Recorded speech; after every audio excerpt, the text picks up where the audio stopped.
Oui. Tu entends la sonnette? Oui, très bien, très bien, très bien. Bon, bah, quand je voudrais parler, je fais la sonnette. Vas-y. Mais tu connais l'histoire de Degas lors de l'invention De quoi? Je t'entends plus. Degas, le Oui, peintre. oui, bien sûr. Bah, oui, d'accord. Eh bien, Manet, qui était très riche, Degas aussi, et non, Monet. Et Monet lui a dit, écoutez, Eugène, je crois qu'il s'appelait, Jeanne de Gars, oui. euh, euh, pourquoi pourquoi vous ne vous faites pas installer le téléphone? C'était Hmm. 1905 ou je sais pas quoi. Et Degas a dit, ah bon, qu'est-ce que c'est? Et, et Monet lui a expliqué. Et Degas a dit, ah bon, on vous sonne et vous y allez. Voilà. Ben, c'est ce qu'on se fait en ce moment. C'est le genre de situation bon, à laquelle malheureusement on est tous affrontés. Ben Oui, voilà, voilà, le Frénois nous a sonné et on y va. on y va.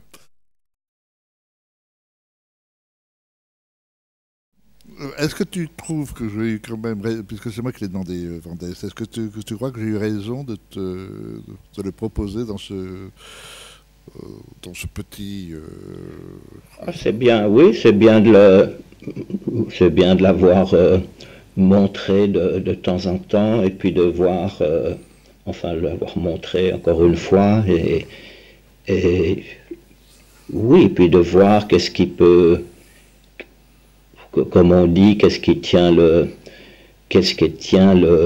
coup, si tu veux. Nous qui étions très, très amoureux des films, des films d'octobre 17 et même des films avant octobre 17, des films de Protozanov par exemple, euh, qui n'avaient aucun rapport avec Eisenstein et que la défaite d'Eisenstein ou de Vertov, malgré qui ont essayé de sortir de cette défaite par des espèces de faits d'armes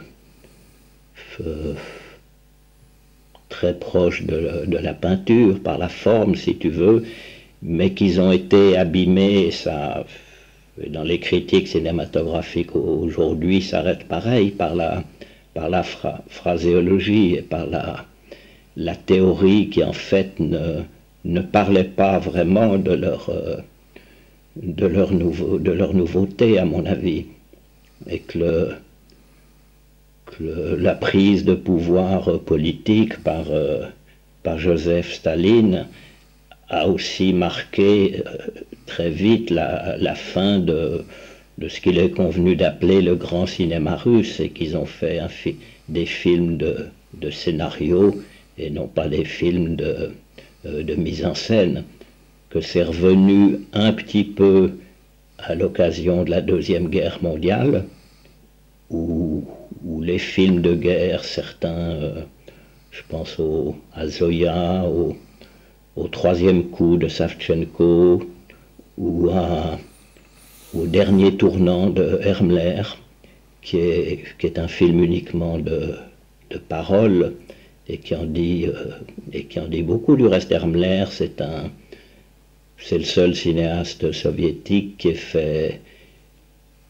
un film appelé Le fascisme ordinaire, sur l'Allemagne qui n'est pas un film de scénario, si tu veux. Mhm. Et donc aujourd'hui, il y a quelque chose d'intéressant parce que mon point de vue, on dit toujours le communisme, et on dit le communisme, on devrait dire les communistes ou ceux qui s'appelaient euh, ou ceux qui s'intitulaient communistes. Et on dit en 90, le communisme a disparu. Mais quand je vois 90% des jeunes gens qui portent des blue jeans, je me dis le communisme n'a pas disparu. C'est tout le monde pareil, de la même façon, d'une autre façon, mais c'est pareil, de même quand on dit le mur de Berlin s'est effondré en 3 jours, non, il a été construit en 3 4 jours, et puis il a mis 30 ans à disparaître. Voilà. Je me souviens même pas s'il est sorti. Tu l'as vu, toi, Bah, quand il était sorti? je l'avais vu à l'époque. Alors peut-être que je l'ai vu en privé, je ne sais plus. Alors, non, il ne devait pas sorti, donc je l'avais vu en privé, c'est ça. Et moi, ça m'avait beaucoup frappé à l'époque, parce que c'est un film quand même très radical, où tu n'y vas pas de main morte sur la réflexion, à mon avis, sur le cinéma, mais en même temps aussi sur la politique. Ceci étant dit, si j'ai bonne mémoire, c'est un film que vous avez fait. C'est un film qui a beaucoup été fait par Gorin, beaucoup plus. C'est ça, que par un groupe, c'est ça, par Gorin, oui. Beaucoup plus que par moi, si tu veux. Gorin, à l'époque, venait des cahiers marxistes-léninistes, si tu veux. Ben, oui, mais en même temps, on a l'impression qu'il y a une sorte de mimétisme, où je ne dis pas qu'il imite, mais enfin il essaye quand même de faire quelque chose qui est dans son esprit.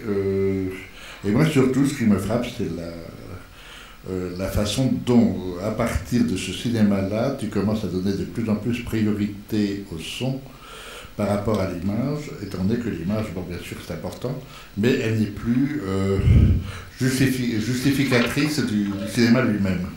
Alors est-ce que tu as toujours cette impression, ou même si c'est pas tout à fait toi, mais enfin plus d'importance, puisque de toute façon les autres films que tu as fait, de plus en plus vont travailler l'image et réfléchir sur l'image et sa fonction et son utilisation.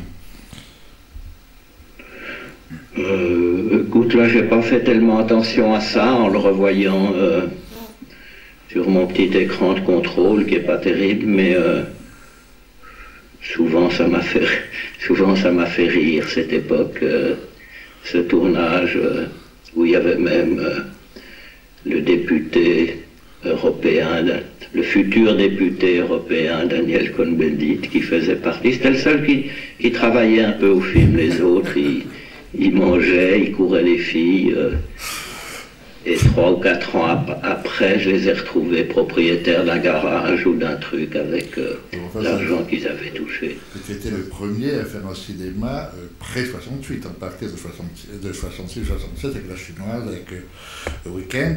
Et ce cinéma-là, moi j'ai l'impression, maintenant tu me diras si c'est vrai ou pas, celui-là ou d'autres de la même époque, ça t'a permis de faire c'est pour moi une des premières transitions que tu as faites à ce moment-là, c'est celle-là qui est la politique, et ensuite un peu plus tard, on le verra peut-être demain matin, avec numéro 2, c'était celle de la vidéo, pour repasser ensuite avec Sauf qui peut la vie, à une nouvelle aventure cinématographique qui, moi personnellement, me touche encore plus que la précédente. Oh non, non, pas du tout, je remarque il y a un moment, les attaques là contre les... C'était à l'époque de la querelle russe-chinois, si vous voulez, ce qui s'appelait ce qui a changé du reste, puisque ce n'est plus la même chose qui s'appelle comme ça, ce qu'on appelait le révisionnisme qui était là. Et tout à coup, j'ai pensé quand dans les attaques qu'il y a dans le film contre le délégué syndical, si tu veux, ouais, j'ai pensé que le langage, ou la langue en tout cas, du délégué syndical, c'était toujours actuel, mais que le délégué syndical aujourd'hui, le délégué syndical tel qu'il était critiqué dans ce film, qui était un délégué syndical ouvrier, aujourd'hui, ce sont les critiques de cinéma, parmi lesquels je ne te range pas bien sûr, les critiques de cinéma qui sont, si j'ose dire, le délégué syndical du cinéma. Oui, ça c'est... Je crois que tu as raison. Et qui sont devenus, et là je suis toujours pour les fusiller, avec des mots en tout cas, puisque c'est des mots qu'ils emploient. Et il y a un terme du reste, je ne sais pas s'il est toujours utilisé aujourd'hui, mais je pense que oui, les ouvriers aujourd'hui, je pense encore aujourd'hui, quand ils parlent de leur tôle ou de leur prison, mais ils disent la boîte. ils disent rarement l'entreprise ou comme ça, ils disent la boîte. Je travaille dans telle boîte. Tu entends là? Oui, très bien, très bien. Et ce qu'on dit après chaque plan dans un film, très content, c'est ça y est, c'est dans la boîte. Oui, c'est vrai. Donc ces rapprochements, je pense, ne sont pas innocents, ils sont toujours intéressants. Bah, ça, c'est le problème du langage qui est à la fois extrêmement mouvant et extrêmement précis. Et c'est vrai que, par exemple, là, reprendre cette expression. Bon, je m'étais permis ce matin de faire remarquer justement que ce qui est intéressant chez toi, c'est que tu aimes filmer littéralement les expressions, les verbes, enfin le mot ou le langage. Oui, mais la langue est imagée, là. Oui, c'est ça. On sait bien, si on aime la poésie, c'est qu'elle est imagée. Mais pour en venir à cette période-là, vous aviez choisi le nom ou le groupe Dziga Vertov. Pourquoi vous avez plutôt choisi Dziga Vertov que par exemple la Schenstein, par exemple? Quelles étaient les raisons esthétiques et politiques d'ailleurs? Il faudrait demander à Gorin. Parce que toi, t'es pas intervenu là. Je m'en souviens plus très bien. Et puis à l'époque, en 68, je m'en souviens très bien que personnellement, vu mon très grand manque, vu mon passé, mon éducation familiale et le reste, je me suis senti très contesté par mai 68, si tu veux. Et ensuite, c'est resté aujourd'hui, la pierre de touche, c'était le travail cinématographique. Et quand j'ai vu, et ça le film emporte la trace aussi, quand j'ai vu et entendu que d'un point de vue de cinéma, ce qui existe toujours aujourd'hui, cette contestation, j'ai vu, si tu veux, que les gauchistes, ceux que je connaissais, n'étaient pas mieux que ceux qu'ils combattaient du point de vue cinéma. Et je me disais, mais pour le reste, puisqu'ils sont faux dans le cinéma, est-ce qu'ils sont justes aussi? Ce qui fait que je me suis plutôt un peu isolé, si tu veux.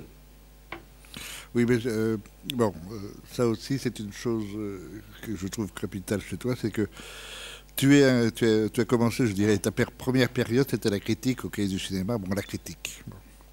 Et qu'ensuite, dès que tu as fait du cinéma, tu as continué la critique, mais autrement. C'est-à-dire que tu as toujours travaillé sur une critique même de la mécanique et pas de la technique, de ce qui est le propre même, de la structure même du cinéma.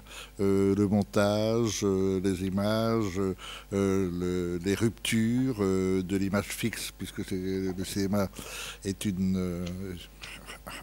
enfin, donne un mouvement à de l'image fixe et par les croix de Malte. J'ai toujours eu l'impression que cette espèce de recherche constante pour reprendre le truc de Bazin, qu'est-ce que le cinéma, ça a été une des grandes démarches de ton œuvre, avec l'évolution évidemment conséquente à cela. Est-ce que tu es d'accord, pas d'accord? Oui, on peut dire ça. On peut dire ça comme ça, mais pour nous, je crois pour François Truffaut, Jacques Rivette et Romer aussi, qui s'appelait Scherer à l'époque. Non, plus à ce moment-là. Hein? Puis à ce moment-là, il s'appelait déjà Romer à ce moment-là. Ah bon, ben encore alors avant, Oui. avant jusqu'à de la critique ou parler des films entre nous, aller les voir, était faire du cinéma. Pour un spectateur moyen, aller voir un film, un film de Visconti ou un film de Spielberg ou un film ou les Trois Stooges, ça n'est pas faire du cinéma. Ça n'a jamais été, et ça ne l'est toujours pas aujourd'hui. Aujourd'hui, si je vais voir un film de Bruce Willis, c'est faire du cinéma, c'est toujours faire un film d'une certaine façon, ce qui fait qu'après, je peux dire j'ai fait du cinéma 15 ans avant Un bout de souffle. Si aujourd'hui on me demande depuis quand faites-vous du cinéma, je dirais depuis 1946-47. Je me souviens très bien que quand j'allais voir les films au cinéma qui s'appelait L'Arlequin, qui était à côté de l'endroit qui s'appelle L'Arlequin aujourd'hui, qui a eu beaucoup de noms, je ne m'en souviens pas du nom, et que j'allais voir des films avec une actrice que j'aimais beaucoup, dont le n'a, des films de Kayat par exemple, avec, j'ai oublié cette actrice, elle est morte il n'y a pas longtemps. Ce n'était pas faire du cinéma. Et puis un moment c'est venu, c'est venu du reste pour moi,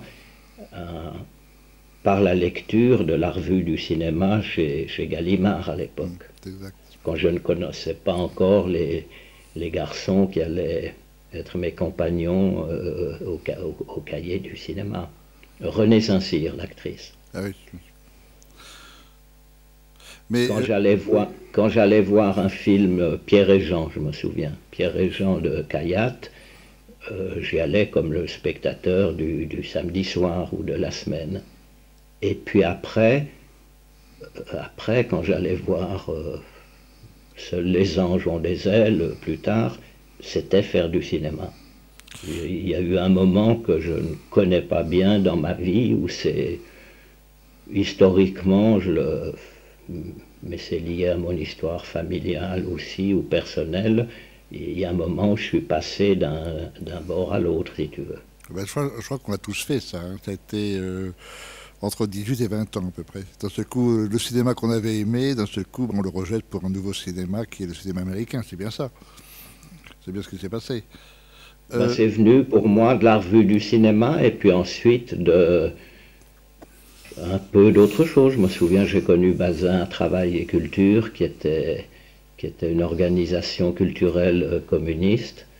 Et puis après, c'est surtout la cinémathèque de l'avenue de Messine, si tu veux. Bien sûr. Où on est entré dans un monde, simplement, dont personne ne nous avait parlé. C'est plutôt aujourd'hui que je vais souvent voir des mauvais films, du reste, il n'y a quasiment que ça. Et que je vais les voir pour toujours voir un peu de cinéma et qu'est-ce qu'est devenu la famille, bien que je n'en fasse plus partie. À l'époque, non, on était, je crois, assez... Ah non, c'est sévère, ça c'est vrai. Assez sévère, et puis par rapport à d'autres de mes camarades des cahiers, j'ai gardé quelque chose que j'ai encore aujourd'hui et qui m'est venu de ma façon de voir de lire les livres, de commencer au milieu, de revenir d'aller à la fin, de revenir au début et de lire même pas 10% du film. Mais j'ai vu beaucoup de films comme ça, comme si 5 minutes me suffisaient, si tu veux. Contrairement, par exemple, à Rivette, qui lui restait à toutes les projections depuis 2 heures à minuit, à toutes les séances. Et il continue. Il continue, oui. Et dans cette nouvelle question, puisque tu as eu donc une relation, façon de parler, avec Fritz Lang, au départ tu voulais prendre Aldrich pour le mépris.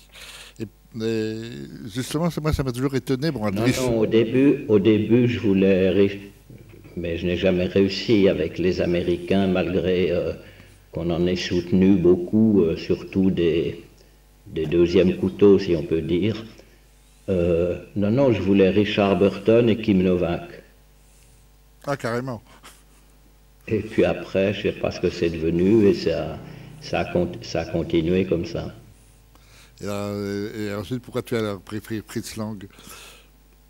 Parce que dans le roman de Moravia, le personnage du cinéaste, la référence de Moravia, c'était Pabst. Ah oui. Et que je trouvais que Pabst était un cinéaste, disons, de deuxième catégorie. Ce que j'aime beaucoup dans Le mépris pour elle de Camille, c'est que tu as demandé à Bardot non pas d'interpréter Camille, mais de demander à Camille d'être Bardot. Oui, tout à fait. Non, je pense Mais que... c'est elle qui a demandé à faire le film, c'est pas moi. Ah, ça, Et c'est le autre film, chose. et le film s'est fait une fois que Bardot a demandé ça et Carlo Ponti a dit d'accord, puisque c'était Bardot qui, à l'époque, était une super vedette mondialement connue.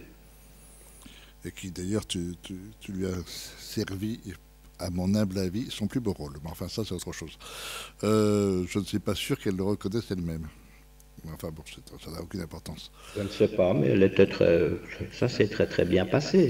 Ça s'est toujours bien passé parce qu'ils sentent que je les respecte Oui, et qu'on les demande. Et Bardot était reconnaissante aussi à la Nouvelle Vague et à Truffaut de l'avoir défendu contre tous les critiques, tous les délégués syndicaux de la critique cinématographique à l'époque, qu'il a défendu contre les articles de Jean-Jacques Gaultier, de Robert Chazal, qui disait qu'elle parlait faux, qu'elle était nulle et comme ça. Et François a écrit un article qui la célébrait. Elle a toujours été très reconnaissante de ça. Une question encore justement, sur la direction des comédiens. Bon, tu as des comédiens, tu en as pris peut-être les plus célèbres de France, en tout cas les plus connus. Et j'ai toujours pensé que la différence avec beaucoup d'autres metteurs en scène, c'est que toi, tu leur demandes pas d'interpréter un personnage, mais tu fais en sorte que le personnage ressemble le plus possible à l'acteur, de telle façon qu'il n'y a pas d'erreur dans le jeu, quoi. Ça devient très, très, très direct et très juste. Oui, je dirais que c'est plutôt on demande à la personne d'être elle-même, mais C'est ça. dans une situation qui n'est pas la sienne, mais qu'il accepte et qu'il apporte sa vérité à la vérité du film, qui a besoin de cette vérité-là et et que sur lui, on pourrait dire d'une manière un peu simpliste que si on filme Janson ou Fritz Lang, c'est un documentaire, et que si on met Fritz Lang avec Brigitte Bardot, Brigitte, encore que, aucune différence entre documentaire et fiction, tout en marquant chacun sa spécificité, si tu veux. Oui. Pour continuer sur cette lancée, je voudrais développer un peu avec... Allez, bon d'accord, alors je continue plus sur la lancée.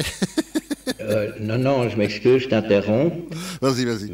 Mais je dirais aujourd'hui, par rapport à documentaire et fiction, que l'aspect documentaire, par exemple dans Détective, par rapport à Johnny Hallyday, ou dans Nouvelle Vague, tu m'entends là?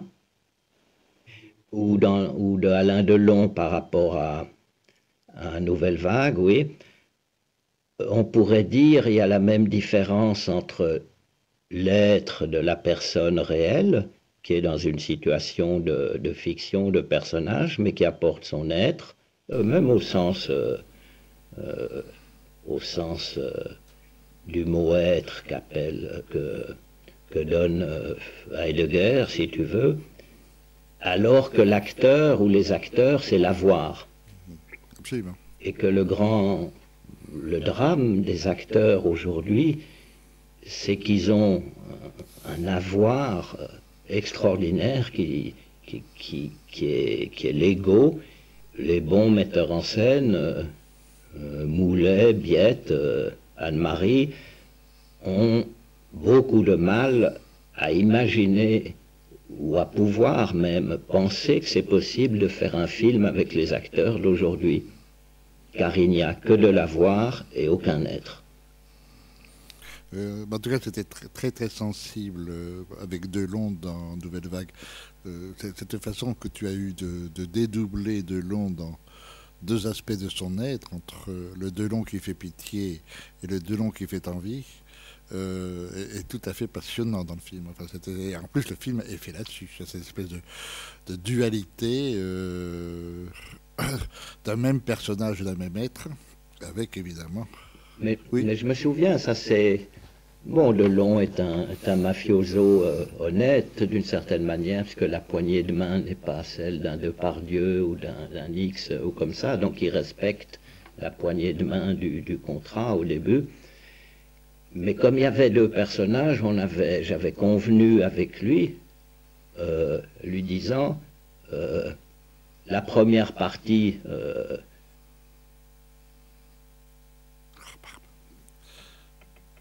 vous faites ce que vous voulez, effectivement, dans mon cadre, mais vous faites ce que vous voulez. Et pour moi, ça correspondait à quelque chose. S'il était mauvais dans la deuxième partie, je ne le critiquais pas. Je lui disais juste, vous n'êtes pas bon, mais ça m'est égal. Voilà, ceci dit, il est quand même pas mal. Hein. Il est pas mal, il est même très bien. Il est même très bien, oui. Je trouve que ça, là aussi, ça... Et tu remarqueras, si tu lis la filmographie de Delon faite par Delon, qu'il ne mentionne jamais Nouvelle Vague. Mais alors ça c'est un autre problème. Un autre aspect qui est intéressant, que je trouve fascinant chez toi, c'est la façon dont tu as travaillé l'idée de superposition entre, bon, mettons, si on prend les bandes de... le montage, bande musique, bande bruit, bande parole, bande image, et que tu as développé ça de plus en plus, par exemple dans l'histoire du cinéma. Je trouve que cette superposition, tu le fais même au niveau de l'image. Maintenant, tu superposes aussi des images les unes par rapport aux autres, et que tu as créé ou inventé une dramaturgie qui est différente de celle des autres, c'est-à-dire une dramaturgie qui se joue aux différents niveaux et de la représentation, donc de la mécanique même du film, mais aussi aux différents niveaux de conscience qui est mis en place dans ton système cinématographique. Mais petit à petit, maintenant, je peux le théoriser d'une façon, aujourd'hui, d'une façon différente. C'est la différence entre la géométrie et l'algèbre. Je dirais que le scénario et le texte, c'est de l'algèbre, avec des chiffres et des lettres, et que la géométrie, c'est autre chose. Le monde arabe a décliné à partir, grosso modo, de Descartes, quand Descartes, qui était un grand mathématicien, comme Pascal, mais qu'il a dit qu'il était pour l'algèbre. Sa fameuse phrase « je pense, donc je suis », c'est de l'algèbre, le donc c'est le signe égal. Et il y a un très bon livre que je te recommande, qui m'a fait réfléchir à ça, un livre d'un philosophe qui était une gloire de la philosophie française avant Heidegger, qui était juif, qui a eu des problèmes pendant l'occupation, mais qui était Léon Brunswick. Et donc ce petit livre de Léon Brunswick s'appelle Descartes et Pascal, lecteurs de Montaigne. Et il dit à un moment que Montaigne dit « je doute », Descartes dit « je sais », et Pascal dit « je crois ».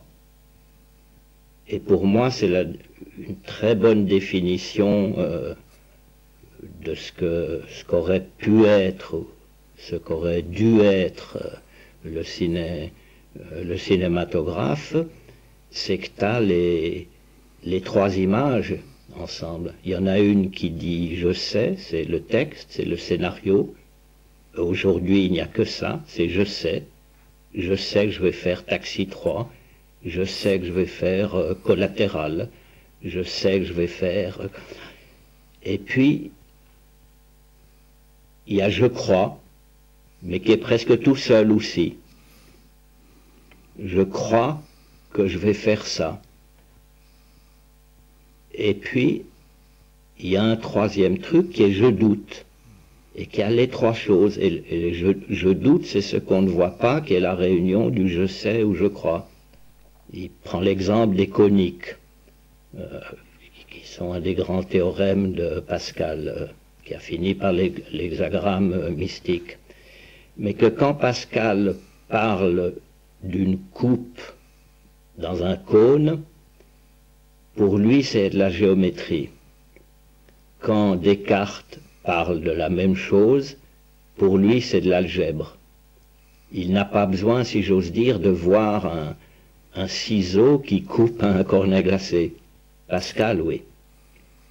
Et je pense qu'aujourd'hui, la géométrie a disparu du cinéma. La géométrie, c'est pas là forcément l'espace ou l'étendue, mais qu'il y a quelque chose et que le je sais, et tout le monde sait tout aujourd'hui, à la fois sur lui-même et sur les autres, mais la géométrie a disparu. La géométrie, c'est d'une certaine façon la construction. D'une certaine manière, beaucoup de théorèmes qui ont été ensuite mis en géométrie, les Arabes, les Grecs avant, puis les Arabes faisaient des démonstrations géométriques. Ensuite, ça s'est lié, mais chacun n'a pas gardé ses prérogatives, si tu veux. Je pense que tu connais le fameux, qui est resté 300 ans non résolu, le théorème de Fermat. Et ce qui a toujours intrigué tous les mathématiciens, c'est que Fermat ne cherchait pas vraiment la démonstration, mais que par rapport à ce théorème que x plus y égale n, et que ce n'est pas valable si n est supérieur à 2, il met une petite note, comme quoi j'ai trouvé une démonstration très, très séduisante de ça, mais j'ai pas la place ou pas le temps de l'écrire. Et puis il a fallu 300 ans et des trucs. Mais je pense que Fermat avait une démonstration géométrique. Très simple. Très simple. Mais qu'on aime bien aujourd'hui les choses compliquées. Rivette le premier, puisque son grand mot d'ordre, c'est pourquoi faire simple quand on peut faire compliqué. Tu as dit toi-même que tu te considérais comme un chercheur scientifique, que tu aurais aimé être financé par le CNRS. Pour les gens qui ne le savent pas, le CNRS est le Centre national de recherche scientifique en France, et que tu te considérais comme tel, comme un chercheur, et non pas comme... enfin, je dirais pas un artiste, mais si, d'une certaine façon, comme un artiste. Bref, est-ce que tu es toujours... Oui, tout à fait. Je me souviens que j'admirais, j'étais même jaloux de Jean Rouch à l'époque, puisque dans la critique que j'avais faite, enfin, ou l'analyse que j'avais faite de son film Moins Noir dans les cahiers, je crois que l'article s'appelait L'Afrique vous parle de la fin et des moyens, et je disais de Rouch que son titre social était chargé de recherche au musée de l'homme. Et je disais, mais quelle plus belle définition d'un cinéaste. Et dans la science d'aujourd'hui, enfin la science, j'ai toujours eu l'impression qu'en dehors de la relativité, tu avais été très, très, très intéressé par les théories quantiques, etc. Est-ce que c'est exact ou pas? Oui, mais je ne connais pas, bien sûr, Je voulais faire Mathélème, à l'époque ça s'appelait Mathélème, après le bac, je croyais que j'étais fort en mathématiques, et dès que je suis entré dans une classe de Mathélème, j'ai vu que je n'y comprenais rien du tout. Donc j'entends des choses et j'essaye de penser à ce que j'entends qui dit. Souvent, ce que je reproche qu'ils utilisent l'algèbre ou des choses comme ça, mais ensuite ils écrivent en français, en anglais, en allemand, ils font du texte. Et quand ils font le texte, c'est beaucoup plus faible et ils n'arrivent pas à faire le texte qui correspond à leur vision. Et ça amène des catastrophes. C'est bien après, c'est 100 ans après, que encore aujourd'hui, les gens pensent, si tu penses que tu vas à Tokyo, tu y penses en ligne droite. Tu ne penses même pas que la Terre est ronde. C'est vrai. Donc tu n'as pas cette pensée-là, et donc tu fausses quelque chose. Alors quand c'est dans la vie quotidienne ou dans la vie des peuples, cette fausseté, oui, elle devient terrible. Mais, bon, glissons un tout petit peu, mais c'est quand même toujours les mêmes problèmes. Sur le temps, la conception du temps que tu as, c'est-à-dire que tu as un temps, je dirais, enfin, quantitatif plus que qualitatif. Pour toi, un instant, un plan est un plan, un instant est un instant, une seconde est une seconde. Et donc, il y a une sorte d'égalisation qui se fait et qui donne la particularité de ton écriture, de ton style et de ton cinéma. Alors là encore, tu peux très bien me dire non, c'est pas vrai, mais enfin. Non, je ne sais pas, mais c'est forcément. Récemment, j'ai lu un livre d'un nommé Zagdansky qui critique très fortement le cinéma, ce qui est venu avec elle, moi en particulier, et comme ça, mais il dit quelque chose, c'est que j'ai dit toujours dans tous les films, c'est que le cinéma, enfin, ou cinématographe, ou l'industrie cinématographique et télévisée, médiatique aujourd'hui, est une industrie de la mort.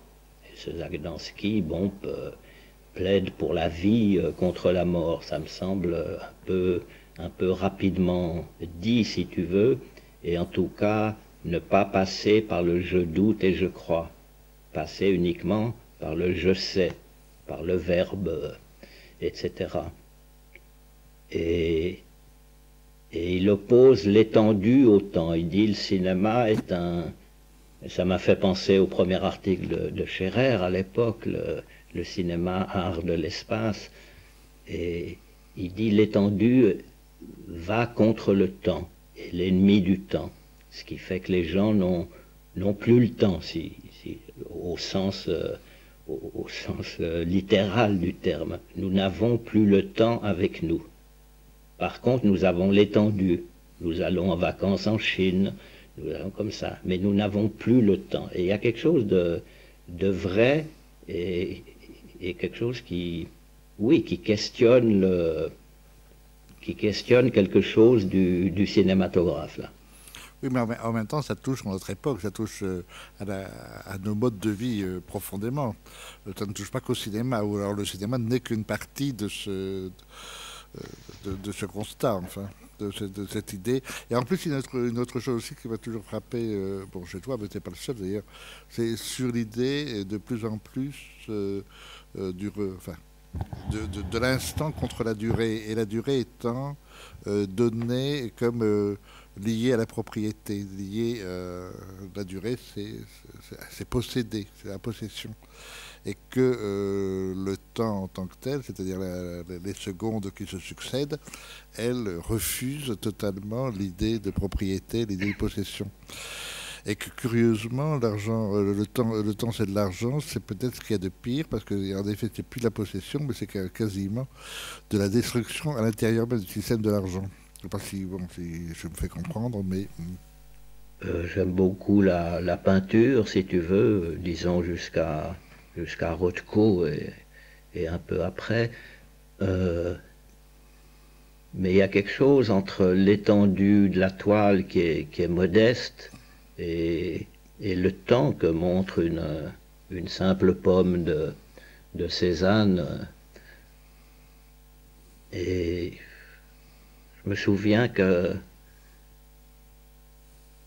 disons, je fais beaucoup moins de théorie après. Au fur et à mesure que je montre quelque chose, j'en tire tout de suite une théorie, mais je ne demande pas mieux qu'elle soit contredite pour après ne pas rester dans des disputes sémantiques, politiques, philosophiques. Puis je me souviens que notre ami André Labarthe, dans Allemagne 9-0, le film commençait par une phrase de Thomas Mann, du reste, qui était « Peut-on raconter le temps ?»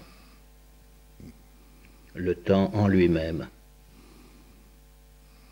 Je pense que le cinéma le peut tout aussi que l'étendue, mais il a peut-être trop privilégié l'étendue. Et que dans tous les films qu'on a aimés, ce qu'on appelait les petits films américains, les premiers films d'Aldrich, les premiers films de Fuller, les premiers films même de Kazan, les films de Bud Butticher, les films de Ulmer, du reste, Ulmer était plus sur le temps que l'étendue. Il y a un très beau film de lui qui est ignoré, qui s'appelle Détour. Oui, très beau, oui. Et le mot détour dit bien la chose. Mais je pense que tous ces petits films qu'on sentait comme des rebelles par rapport au travail soigné des grands studios, ces films négligeaient le temps et qu'ils étaient pris par l'étendue.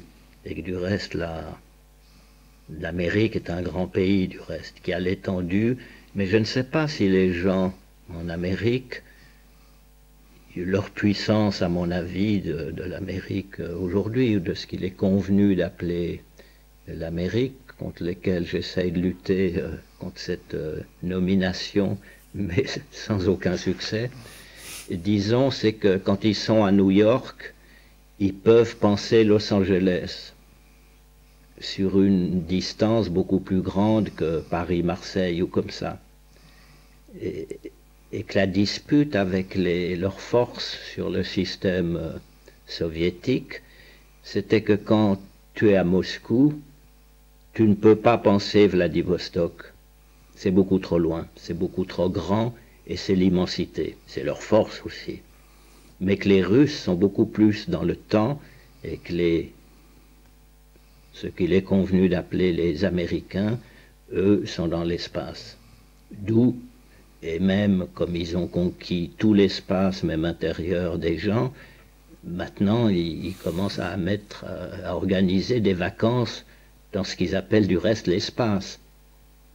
Oui, c'est vrai. On devrait dire les satellites, ils sont dans l'espace. On dit qu'ils sont dans l'espace. On devrait dire ils sont dans le temps. Mais personne ne le sait, ou personne ne le dit. Et c'est ça une partie de la vérité. Mais il faut masquer ce temps. Et il faut dire qu'on est dans l'espace, alors qu'on n'y est pas, on est dans le temps. Est-ce que, justement, toujours sur le temps, est-ce que tu considères que c'est quand même une des questions fondamentales pour un cinéaste? Est-ce que pour toi, ça a été une question fondamentale?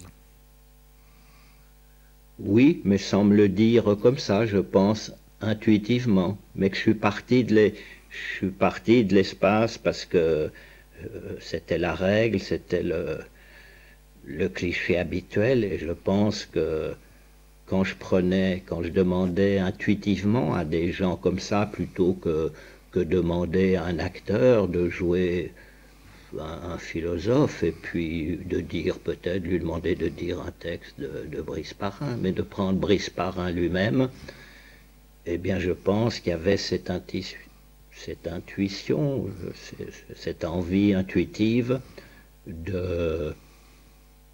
d'apporter le temps de la personne, beaucoup plus le temps de Johnny Hallyday, le temps d'Alain Delon. Et ça, c'était un peu inconscient, puis c'est devenu très, très conscient, car prenons l'exemple de Johnny Hallyday ou d'Alain Delon, ou de Brigitte Bardot aussi, c'était qu'ils étaient à un moment de rupture dans leur carrière, qu'ils étaient au bas de la courbe de célébrité, si tu veux. Et donc, qui m'apportaient ce changement dans leur temps personnel. Voilà. Bien, je ne sais pas, est-ce que toi, tu as des choses aussi comme ça à dire, ou est-ce que tu aimerais que peut-être des spectateurs te posent des questions, ce qui ne serait peut-être pas aussi mal, enfin, c'est à toi de décider. Ah non, non, c'est à vous à décider. Moi, je suis sous contrat avec le Frénois, c'est lui. Non, parce que je pense que c'est quand même... Bon, il y a ici beaucoup de jeunes gens qui sont de différents pays. Je crois, je sais pas, ils ont au moins 30 ou 40 pays différents. Donc c'est peut-être intéressant pour eux de te poser une ou deux questions. Il y a 40 pays, il y a 40 étudiants au Frénois? Je sais pas combien il y en a. Oui, ils sont 48. 48, voilà. Donc... et la plupart sont étrangers. Alors allez-y si vous avez des questions à poser, une question à poser à Godard. Bon, ça je crains qu'il va y avoir la panique. Ouais, moi je voudrais revenir au film en fait, à Vent d'Est, que j'avais jamais vu. Et j'ai trouvé qu'il y avait une évolution en fait par rapport à la chinoise, qui parle déjà des marxistes-léninistes, mais où il y a comme ça un regard un peu empathique et en même temps critique sur ce qu'ils disent, sur ce qu'ils défendent, sur leur manière d'être, leur manière de faire de la politique, etc. Et que j'ai pas du tout retrouvé dans Vent d'Est, que j'ai trouvé beaucoup plus, à la fois beaucoup plus violent et peut-être moins critique et moins empathique. Et justement, je voulais savoir, maintenant que vous êtes plus stalinien, ou en tout cas pas stalinien, quel regard vous avez par rapport à ce film qui est intégralement politique?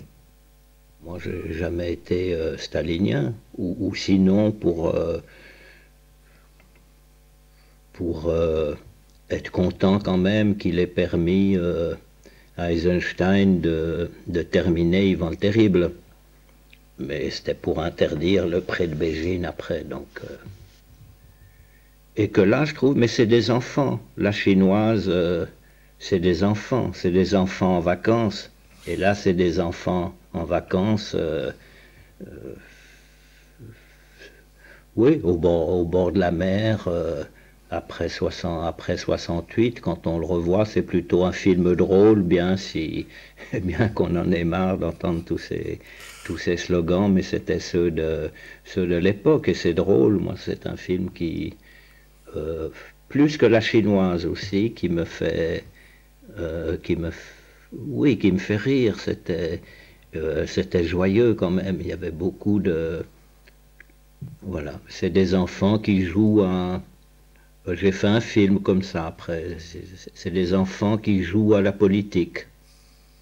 Ensuite, chacun est devenu d'une autre... ce qu'il est devenu, j'en sais rien. Mais c'est un film où il y a encore des choses qui sont... qui me semblent assez... qui peuvent être discutées sérieusement aujourd'hui. Il est évident que quand on les voit préparer du matériel avec 3 ficelles et une pile Vondaire, eh ben on pense aujourd'hui à Al-Qaïda, si tu veux. C'est vrai. Et c'était fait très innocemment, si vous voulez, sans vouloir en tirer des leçons. Mais j'ai l'impression qu'il y avait un aspect très ludique dans ce film. Oui, je suis d'accord. Vous avez dû vous amuser quand même, tout en étant très sérieux, enfin voulant être très sérieux. Mais... En gros, ils s'amusaient tous, sauf moi, Gorin et un petit peu Cohn-Bendit, parce qu'on faisait le film. Eux, ils étaient en vacances. Bon, je ne vais pas revenir trop sur ce film, mais l'idée de mettre les personnages au départ en costume 1900, c'est une idée de qui, ça? Je pense que c'était de Gorin. C'était montrer la bourgeoisie, et ensuite qu'il faut s'attaquer à cette bourgeoisie-là. Enfin bon, je pense que ça devait être ça l'idée. Oui, c'était très typé, c'était très... Très naïf, quoi, au fond. Naïf, et puis c'était l'époque un petit peu avant où était venu le Berliner Ensemble à Paris et qui avait beaucoup marqué les intellectuels, les gens de théâtre, les gens de cinéma. Et j'ai gardé chez Brecht le côté très épouvantablement sérieux et en même temps extrêmement, souvent détestable et extrêmement drôle quand même. Bon, j'ai tombé dans ce coup, je deviens peu à peu cousin d'Alzheimer. Alors dans ce coup, j'avais une phrase, elle a disparu entre-temps. Mais je pense, si tu veux, tu viens de dire Alzheimer, bon, quand on vieillit, on croit qu'on est Alzheimer, mais pas du tout. C'est qu'on a plus de temps, un peu, si on est un peu honnête avec soi. ce qu'on n'est pas toujours. C'est simplement que ça met du temps. Le nom, là, tout à l'heure, de René Saint-Cyr, il vient pas tout de suite. Il y a 20 ans, il venait tout de suite. Là, il fait un détour. Comme le nom du film Ulmer, il fait un détour, et puis tout à coup, il revient. Des fois, ça prend 3 semaines, des fois, ça fait plus. Mais c'est simplement qu'on est plus dans le temps, dans son propre temps aussi, et qu'à des moments, on ne peut pas dire tout en même temps, si j'ose dire. En ce moment, je réfléchis aussi par rapport à... dans mon dernier film que vous verrez dans une semaine ou plus, je m'en souviens plus, on parle de chant et contre-chant à un moment, qui est quelque chose qui n'a, bien que ça soit une figure de style ultra connue des techniciens du cinéma, en fait, elle est très inconnue. Et que par rapport au mot temps, il y a aussi le phénomène du contre-temps, que toi et moi, à l'heure actuelle, je reprends l'exemple du mot de René Saint-Cyr, il y a un contre-temps tout à coup. Et ce contre-temps qui vient de ce qu'on parlait d'autre chose, ou qu'on était dans une autre pensée, un peu fluide, le courant ne se renverse pas immédiatement, comme dans les débats à la télévision, ou comme ça, où ils peuvent enchaîner les choses, et il n'y a pas le temps du reste. Et donc là, par rapport à Alzheimer, je dirais le contre-champ du temps, mais c'est simplement, pour l'instant, un simple contre-temps. Et que si on peut filmer le temps, il faut filmer, enregistrer le temps, aussi le contre-temps. On peut dire qu'à la recherche du temps perdu, c'est une série de contre-temps. C'est vrai que le chant contre chant, c'était une figure très utilisée pour accentuer les conflits, puisque c'était deux personnes ou bien conflits affectifs quelquefois aimables, ou bien conflits très violents. Et le chant contre chant a longtemps servi comme figure pour porter le conflit. Ce matin, justement, j'essayais de regarder dans Le Petit Soldat, puisqu'on a repassé la scène de la photo, je trouve être une scène tout à fait magnifique. Et tu as, a priori, ça s'appelle chant contre chant. Mais tel que c'est fait, c'est pas de chant contre chant. C'est pas du conflit, c'est simplement un passage de l'un à l'autre, mais ça ne se joue pas comme un conflit direct. Ça se joue comme une superposition, alors encore comme une superposition de deux temps ou de deux chants qui sont à la fois ensemble et en même temps parfaitement séparés. Cette notion de chant contre chant, il me semble que tu l'as peu à peu effacée de ton écriture et même de ta pensée, en fait. Là, je dirais exactement le contraire. Ah bah vas-y, au contraire, oui. C'est qu'elle est venue petit à petit, ou alors par rapport au chant, petit à petit, éliminer, c'était une des influences ou une des leçons de Roberto Rossellini sur moi, en tout cas, où il y a très peu de chant contre chant dans ses meilleurs films, dans Voyage en Italie ou alors qu'il y en a beaucoup plus, par exemple, dans Le Général de la Rovere, qui était un film qu'il a fait pour des raisons surtout financières, etc., et qui a eu du succès tout à coup, qui a relancé Rossellini dans le cinéma aux yeux de ses confrères et de l'industrie italienne du cinéma.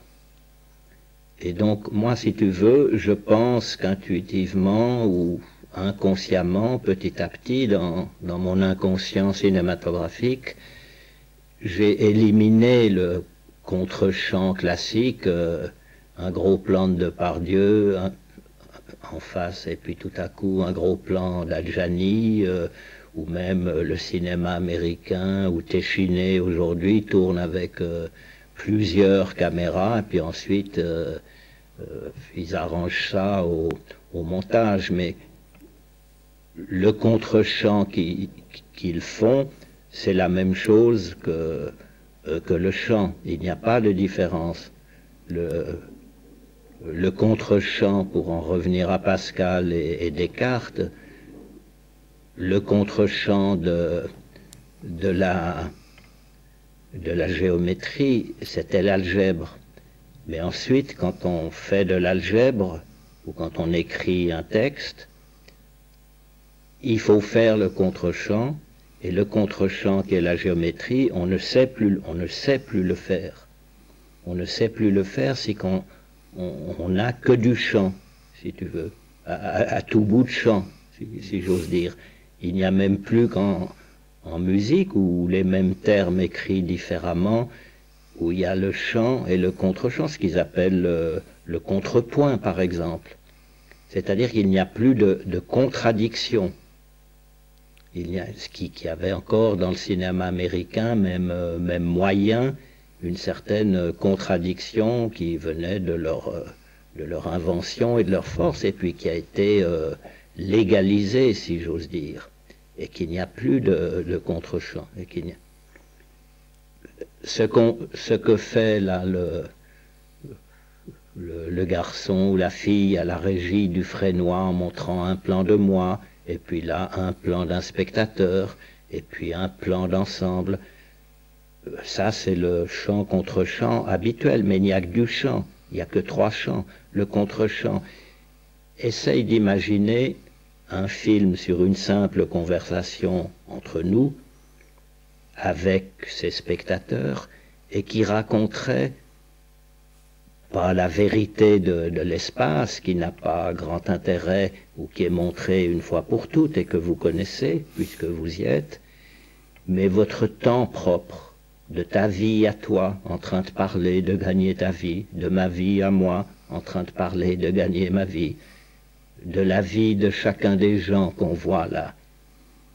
Il est évident que le film là, les images, il y a un peu quelque chose sur le son, mais les images n'ont aucune importance. Les gens du Fresnoy ont dit, même Dominique, ah mais on ne vous voit pas. Quelle importance puisqu'on entend, et que l'étendue n'a aucune importance. Et à cause des plans qu'on fait, ce qu'on se dit est beaucoup moins entendu, avec ses erreurs et ses choses intéressantes. Comme ça, on est très loin d'un film là. On est dans de la retransmission télévisée. Bien sûr, elle existe et comme ça, mais on pourrait, et c'est l'ambition qu'on a avec le travail que je cherche à faire avec Dominique, de faire, oui, de nous donner un peu plus de temps. Car là, le temps de chacun est complètement ignoré. Là, souvent, il y a des jeunes gens, comme j'en vois là, qui me disent... attends, qu'est-ce qu'ils me disent? Attends, je te laisse dire quelque chose, ça va revenir. Là, c'est le syndrome René Saint-Cyr. Non, moi je voulais te parler justement de ta prochaine œuvre, d'une certaine façon, qui va être Pompidou. Mais enfin, j'aimerais peut-être que tu continues, si tu peux retrouver ton fil. Oui, attends, je l'ai retrouvé. Je l'ai retrouvé, c'est Monsieur Godard, je voudrais faire du cinéma, qu'est-ce que vous me conseillez? Depuis 20 ans, je leur dis chaque fois, écoutez, vous avez un avantage aujourd'hui, c'est qu'il y a des petites caméras bon marché. À l'époque où Maurice Scherrer tournait Bérénice, ou non, tournait même pas Bérénice d'Edgar Poe, mais tournait, car il l'a fait aussi, mais tournait la sonate à Kreutzer, d'après Tolstoï. Il le tournait muet. La sonate à Kreutzer muet. Pour lui, il était dans le cinéma muet, mais c'était aussi une obligation financière et sociale de l'époque, puisque les petites caméras dont vous disposez n'existaient pas. Même le 16 mm était cher. Une bobine en 16 mm était chère pour nos petits porte-monnaies à l'époque. Aujourd'hui, vous avez beaucoup de petites caméras. Les gens disent, les ministères de la Culture, les parlementaires de Strasbourg et de Bruxelles, etc., disent c'est merveilleux, tout le monde peut faire du cinéma. Mais si on te donne un crayon, personne ne dit tout le monde peut faire du dessin ou de la peinture. Encore faut-il être Rembrandt ou Matisse. C'est pas parce qu'un crayon coûte 2 sous que vous allez être un peintre ou un dessinateur génial. Pourquoi le dit-on d'une caméra? Et vous devriez réfléchir au fait que plus vous avez de caméras, qui ne coûtent pas cher, plus vous tournez de ce que vous appelez des images, vous en avez trop et vous n'en voyez aucune réellement. En fait, vous n'en avez pas besoin. Vous avez besoin d'autre chose. Alors parlons de vous affirmer de quelque chose. Alors parlons plutôt un peu de ça si vous en avez envie. Alors quand vous me demandez quel film dois-je faire, quel film faut-il faire, j'ai envie de cinéma, à votre avis, Monsieur Godard, quel film dois-je faire? Alors je leur dis simplement, prenez une de ces petites caméras. Si vous êtes un garçon, trouvez une fille. Si vous êtes une fille, trouvez un garçon. Et commencez même par vous-même, tout seul. Et comment devez-vous vous filmer pour parler de vous pendant une journée?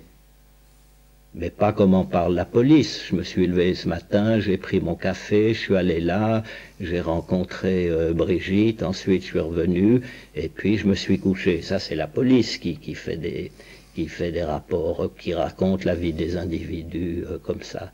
Filmez mais vous-même ce que vous avez été ou ce que vous vous souvenez un petit peu de ce que vous avez été. Essayez de le faire, vous verrez que ce n'est pas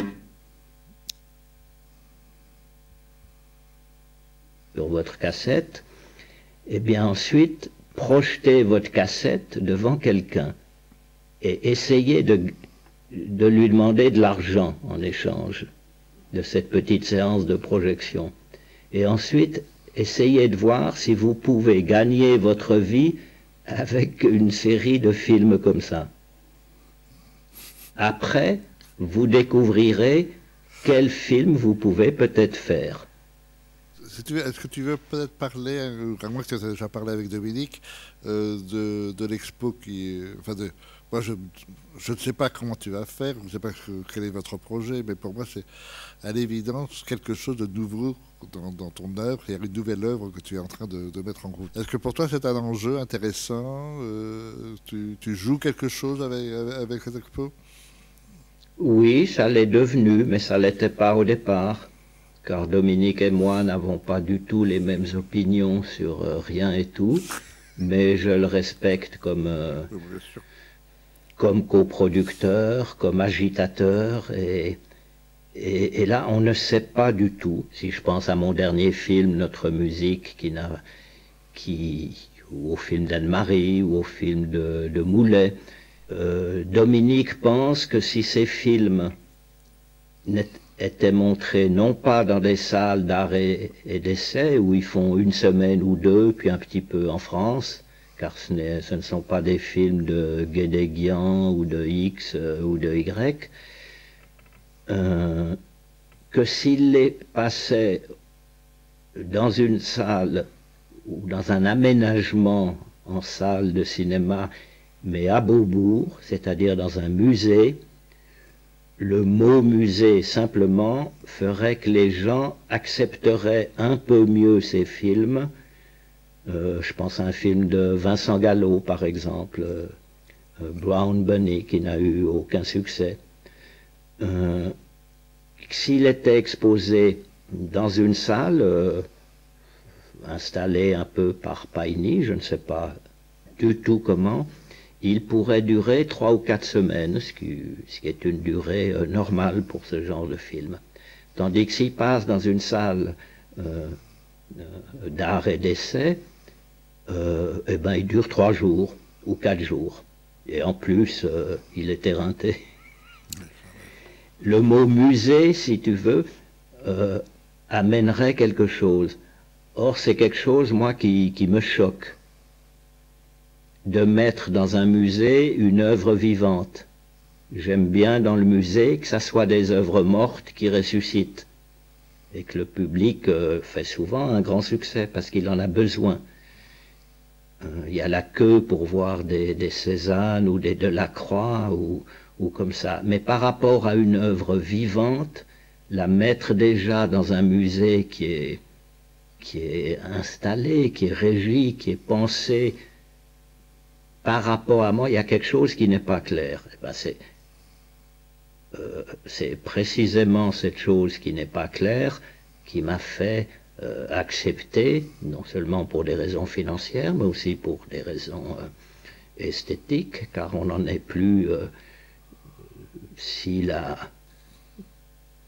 vérité artistique, on l'a pas un petit peu en nous, la raison financière ne suffit pas. Elle a suffi pour moi pendant un moment, mais dans la mesure où j'ai toujours eu ce côté contre-interrogatoire, contre-champ, contre-temps, contre-addiction, ce qui va contre l'addiction.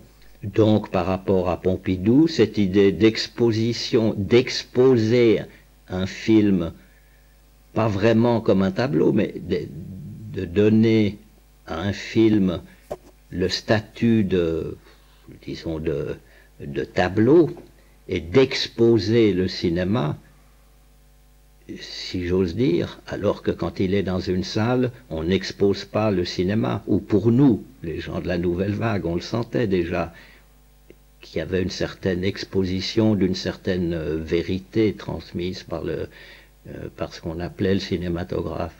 Mais que là, je me dis, eh ben peut-être il faut exposer l'œuvre cinématographique comme on expose d'autres œuvres. C'est-à-dire qu'elles sont à la fois mortes déjà, ce qui est pénible quand on se sent vivant de savoir qu'on est mort, mais en même temps de se dire, c'est peut-être une idée trop chrétienne et qui me gêne aussi, c'est qu'il y a il y a quelque chose, résurrection est un trop grand mot et trop catholique, mais en tout cas une révélation. Moi, ça me fait plaisir de te voir. On parle plus que quand tu viens à Rolle. Oui, c'est vrai, mais enfin. Mais j'étais content de te voir au travail. Et voilà. Et à très bientôt, j'espère. À très bientôt, j'espère. Voilà. Merci, hein, merci beaucoup.